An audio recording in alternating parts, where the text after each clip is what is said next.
বন্ধুরা দেখুন আমি কিভাবে লাঞ্চের প্লেট সাজাই। এই ছিল হচ্ছে ভাত, এই হচ্ছে উচ্ছে তরকারি, আর সঙ্গে ছিল চিংড়ি মাছের তরকারি। তো আজকের দুপুরে এটাই হচ্ছে সবচেয়ে সিম্পল মেনু।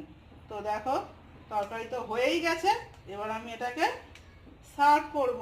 এখানে উচ্ছে তরকারি দিয়ে দিচ্ছি, আর এখানে ভাতটা আগে থেকে রেডি করে রেখেছি।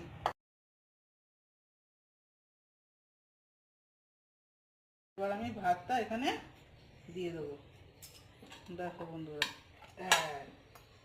দিলে এটা শেপটাও সুন্দর হলো। আর এর সঙ্গে চলে যাবে চিংড়ি মাছের তরকারি, আর সঙ্গে থাকবে লেবু।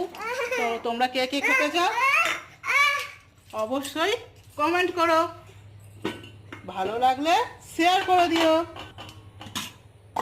চিংড়ি মাছের তরকারিটা দিয়ে দিই, দিলেই তোমাদের দাদাভাই খেতে বসে যাবে। বন্ধুরা, তোমরা তো দেখতে পেলে কেমন ভাবে দিদি ভাই খাবার পরিবেশন করে। দেখো বন্ধুরা, খাবারটা সাজানোর পরে কতটা সুন্দর লাগলো। সঙ্গে দিয়েছিল আম এবং টক দই। টক দই প্রতিদিন খাওয়া ভালো একটু হলেও। তো বন্ধুরা চলো, আর কেমন লাগলো অবশ্যই কমেন্ট করে বলো। আর তোমরাও এরকম খাও কিনা সেটাও বলো। টাটা।